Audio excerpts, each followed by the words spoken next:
Alrighty, I got this nice, he's a 22-inch redfish. I just caught this afternoon, or yeah, this morning, a little after low tide. And I know there's a lot of ways to clean redfish, but I'll show you how I do it. Maybe it helps somebody out. So, you know, on the redfish, the scales are really tough, and trying to get the knife to cut along that edge with the scales there can be kind of tough. So to make it easier, I just take the scales off around both sides here, on each side along the top there, and a little bit along these bottom edges where I'll be cutting also. So to get started, first thing I'm gonna do is just take these scales off, and you'll see these things are huge, and they really make it tough to get the fillet knife through it. So I'll just take this first layer of scales off right up along the top, along the dorsal fin.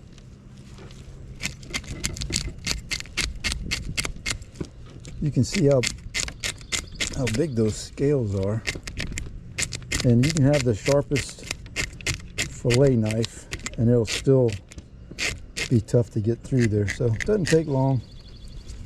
Now I'll just do on this side here real quick. I'm gonna make another cut.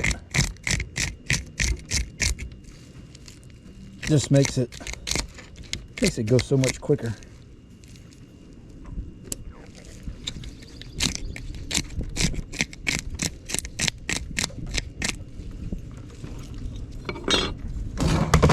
I'll give them a quick rinse.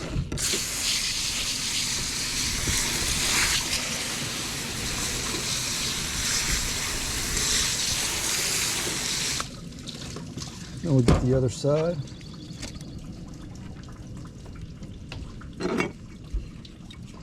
Just like the first one. Caught this guy on a piece of crab right off the dock. They seem to come through it in schools when the tide's coming in, moving deeper back up into the creek. So I was ready with a piece of crab,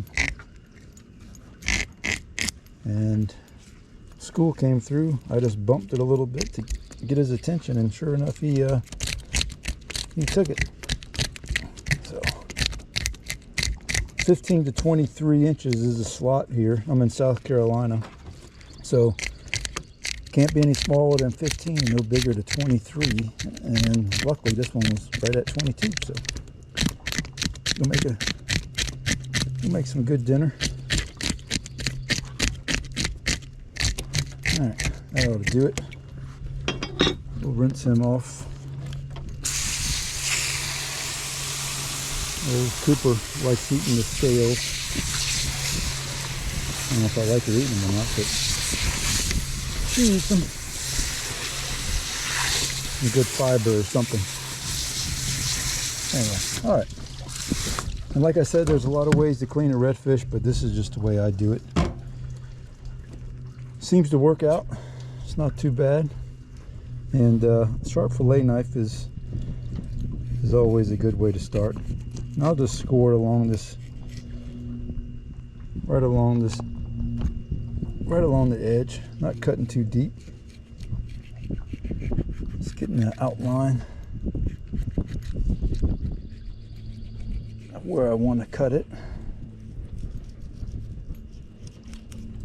And I'll come right behind this, and here's where the scales are again, to get the initial cut going there.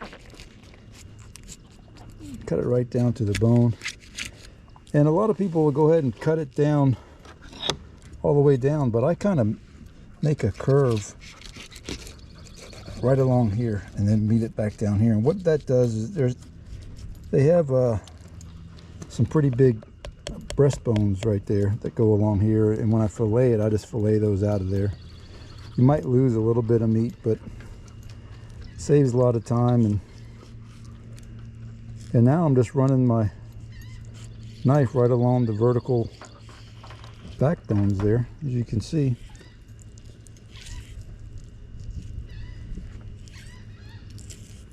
Just following those as close as I can. to the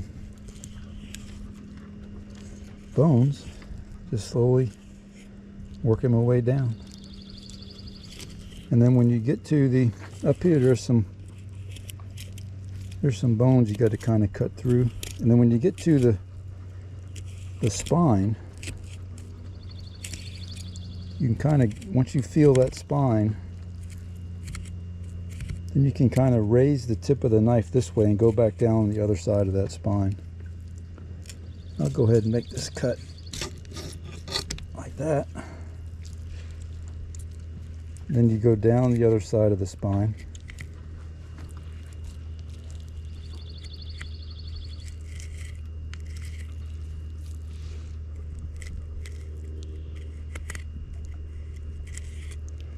And these are where those breastbones are at.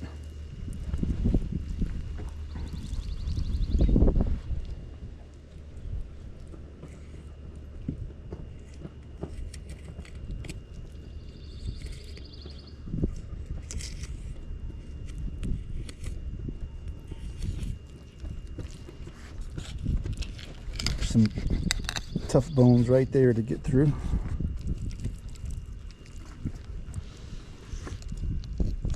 And I'll just follow those rib bones. A couple in here, it usually ends up with a little bit. You can see those bones right there, and I just go over the top of those instead of cutting them out. There's not a lot of meat wasted. Just that little bit of bone right there. And then I'll just go right through. And there's your first hunk of meat. We'll come back and we'll skin that later, but you can see there's not much meat left. And that little bit of meat right there, it's not much. It's just a little thin slither. You can go to the trouble of trying to save that, but usually cutting it out, you lose more than you would actually save. So now we'll do the other side just like we did this side. Just turn it around. And we will start making our cut right along the top fin and work our way down right into the tail.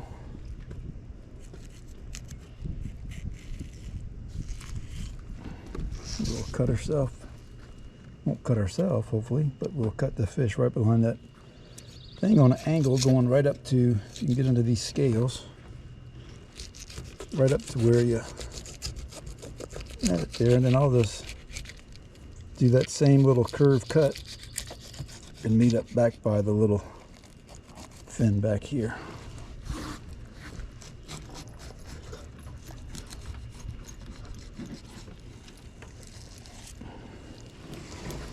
Then we'll continue to go down and take your finger and open it up and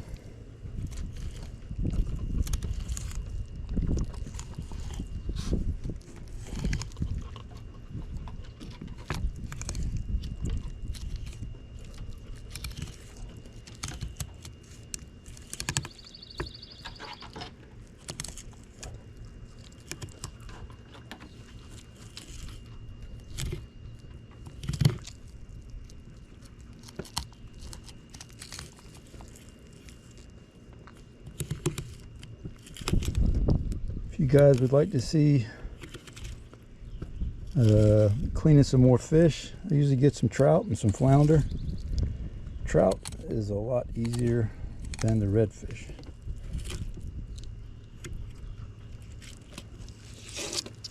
Because of the scales.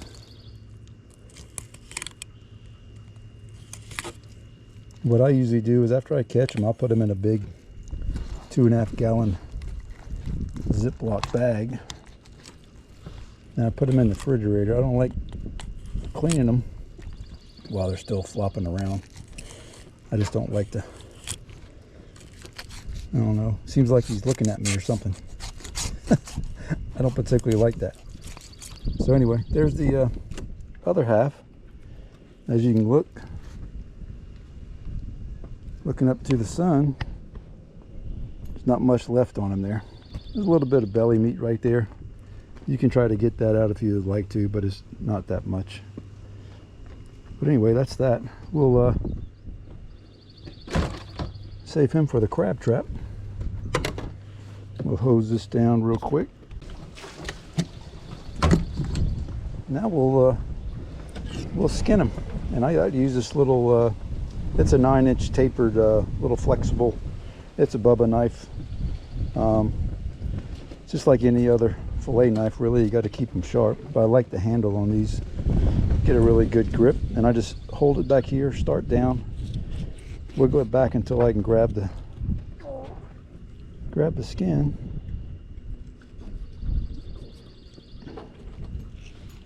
And I get my knife on the edge of the table where I can get a good flat.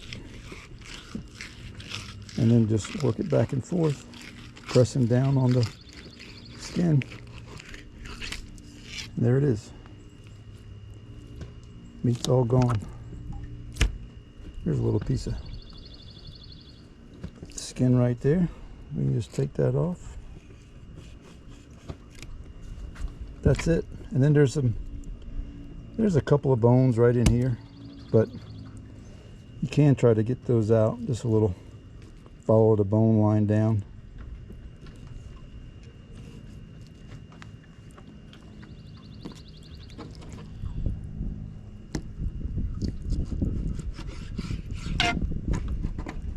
Cut those out, and that's all the bones. Now, not a bone in that piece.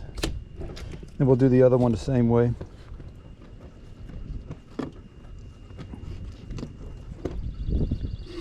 One thing I've noticed about when you're taking the skin off, the knife, if the knife is too sharp, it will seem to cut through the skin. So if it's sharp but not really sharp, it'll make it easier. And I just wiggle it back and forth, pushing down on the knife where it's nice and flat against the table. And just keep moving it back and forth, and there you go.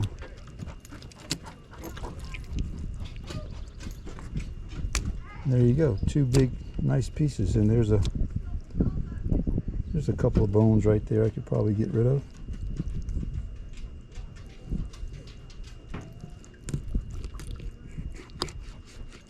Cut those out like that, and the bones are out that one. Another piece of bone in there, and you got two big hunks of redfish. I usually cut these in half. Makes them easier to put in the freezer bag, a vacuum seal, and I'll give them one more rinse off. But that's about it. There you have it. 4 big chunks of meat, the leftover skin. So that's it. Hope you enjoyed this. Let me know what you thought of it. I'd appreciate if you have any tips about cleaning these fish. I'm always welcome to those, and it would be great to hear from you. So leave a comment below. Don't forget to like and subscribe to the Spot Tail. Alrighty, thank you very much. See you next time.